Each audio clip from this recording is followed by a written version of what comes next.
अगर मंत्रिमंडल विस्तार हो भी जाए तो क्या हो जाएगा? अगर मान लो सचिन पायलट जैसे कह रहे हैं भाई इनके 4-6 मंत्री बन जाए, मेरी तो ये मांग है कि जो भ्रष्ट मंत्री है जिन पे भ्रष्टाचार का आरोप लगे, जैसे राजस्व मंत्री पे भारी भ्रष्टाचार का आरोप लगे, इन दूसरे चिकित्सा मंत्री पे लगे, परिवहन मंत्री पे लगे, 1 दर्जन मंत्रियों पे भ्रष्टाचार का आरोप लगे, उन सबको सरकार को ड्रॉप करना चाहिए। फिर नए ऐसे चेहरे जो ईमानदार हो, जिनकी पृष्ठभूमि किसानों को भी ज्यादा तरजीह दिए जाए, सारे लोगों को मिला के। और मुझे तो आप बताइए कि 3 साल होने को अगर गृह मंत्रालय मुख्यमंत्री जी खुद लेके बैठे हैं, 20 से ज्यादा मंत्रालय सीएम के पास है, तो आम आदमी सीएम के पास थोड़ी पहुंच पाएगा। तो इससे ज्यादा सरकार का नकारापन नहीं हो सकता है। सरकार फेल्योर है। राजस्थान के अंदर विधायकों को छूट दे दी कि आप अपने अपने इलाके के मुख्यमंत्री हो, चाहे जैसी लूट मचाओ, क्योंकि वापस नहीं तो उन विधायकों को आना है और मुख्यमंत्री जी को पता है कि उनकी अंतिम पारी है, इसलिए अंतिम बॉल तक मैं आउट नहीं हूं, वहां पे विकेट पे मैं जचा रहा हूं। ये सीएम चाहता है। और अब अगर मंत्रिमंडल का विस्तार भी हो जाएगा तो ये तो जंग है, ये अब जंग और मजबूती से लड़ेगी। कांग्रेस 2 गुटों में बंटी हुई है और भारतीय जनता पार्टी के अंदर तो 13-14 मुख्यमंत्री के दावेदार है, पता नहीं कितने गुट है। कल मैं देख रहा था बीजेपी तो आरपीएससी के अंदर भ्रष्टाचार की जांच की मांग कर रही थी। बीजेपी का एक नेता जो पहले आरपीएससी का चेयरमैन रहा, उसको लगा कि उसकी जांच नहीं हो जाए तो वो कह रहा कि आरपीएससी सही है। ये भी मैंने कल एक बयान पढ़ा था, वो कह रहा आरपीएससी सही है क्योंकि मैंने खुद वहां बैठ के किया था। तो इस तरह के हालात भारतीय जनता पार्टी के अंदर, नहीं तो किसी का कोई नियंत्रण किसी पे रहा, चाहे जहां बयान दे रहा है, मतलब कांग्रेस लड़ रही, भाजपा लड़ रही, वसुंधरा गहलोत का गठबंधन जग जाहिर है। अगर इसकी सही जांच हो जाए तो मेरे हिसाब से दूध का दूध और पानी का पानी हो सकता है। लेकिन जांच करेगा कौन? जांच तो जब होगी जब आरएलपी की सरकार राजस्थान के अंदर बनेगी, तब दोनों सरकारों के नेताओं को ये इनकी जांच करा के और इनकी सही जगह पहुंचा दें। विपक्ष ने नोटिस भी दिया है कि पार्लियामेंट में इसकी चर्चा होनी चाहिए।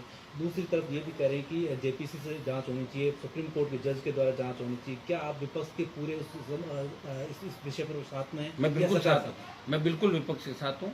और फोन टैप और जासूसी किसी की भी नहीं करानी चाहिए। राजस्थान सरकार ने भी फोन टैप कराए उस समय हम सब लोगों के, वो भी गलत था, उसकी भी जांच होनी चाहिए। और दिल्ली की सरकार ने जो जासूसी कराई, इसकी भी जांच होनी चाहिए। और जांच स्वतंत्र एजेंसी करे, मतलब वर्तमान सुप्रीम कोर्ट के जज की अध्यक्षता में, या जो दूसरा जिस तरह की डिमांड विपक्ष करा, उसमें सरकार को जांच करा के और दूध का दूध और पानी का पानी। क्योंकि लोकतंत्र के अंदर फोन टैपिंग का मामला बहुत में, इसका मतलब तो हमारी प्राइवेसी रहेगी नहीं, ये खत्म ही हो जाएगी। संविधान ने जो हमें शक्तियां दी है वो खत्म हो जाएगी। इसमें विपक्ष के साथ खड़े हैं और तमाम जो मुद्दे हमारे महंगाई, किसान और जो मामले थे, इसमें हम मजबूती से बात करेंगे। सरकार खुद लोकसभा नहीं चलाना चाहती, सरकार चाहती है कि विपक्ष को ये बात मत दो कि विपक्ष लोकसभा नहीं चलने देता, हम तो चलाना चाह रहे हैं। जब इनके पक्ष के सवाल हो तब तो 1-2 सवाल करवा देते हैं। सवाल मतलब इस तरीके का हो, मान लो महंगाई का हो, मान लो किसानों का, तो उसमें तुरंत स्थगित कर दी जाती है, ये भी गलत है।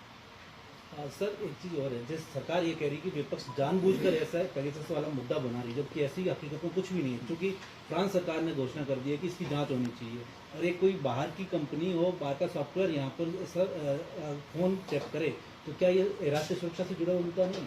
ये बिल्कुल ऐसा है कि जिस तरह की मांग उठी है और जिन लोगों के नाम इसके अंदर आए, इन लोगों की जासूसी कराई, ये भी एक महत्वपूर्ण मामला है। इस तरह अगर आप जासूसी कराने लग जाओगे तो हम फिर काम कैसे करेंगे?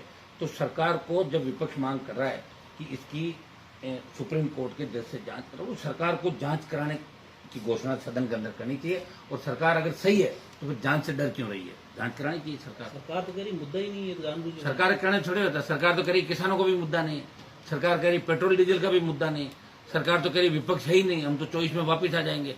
सरकार के कहने से नहीं होता। ये तो पूरी दुनिया कह रही है कि फोन टैपिंग गलत है। किसान के मामले में सरकार मोदी जी को जिद छोड़नी चाहिए। जिद करके बैठ गए कि मैं तो बस ईगो प्रॉब्लम हो गई, जिद है मेरी, किसानों को झुका के मानूंगा। ये वही किसान है जिन्होंने जिन 6 राज्यों के अंदर भी आंदोलन तेजी से चल रहा है। और अभी तो सरकार के सामने बहुत बड़ी रहेगी, चाहे मराठा आरक्षण आंदोलन है, पटेल आरक्षण आंदोलन है, दूसरे जितने भी आरक्षण आंदोलन देश के अंदर चलो, उनसे भी सरकार को गुजरना पड़ेगा। क्योंकि तमाम देश का नौजवान अब जाग उठा है, किसान जाग उठा है, और महंगाई की मार, कोरोना की मार, इसमें सरकार का जो सिस्टम फेल्योर हुआ है देश के अंदर, अब मोदी जी खाली बातों से सोचे कि 24 के अंदर सत्ता के अंदर आ जाएंगे, देश का नौजवान सत्ता के अंदर बातों से इनको नहीं आने देगा।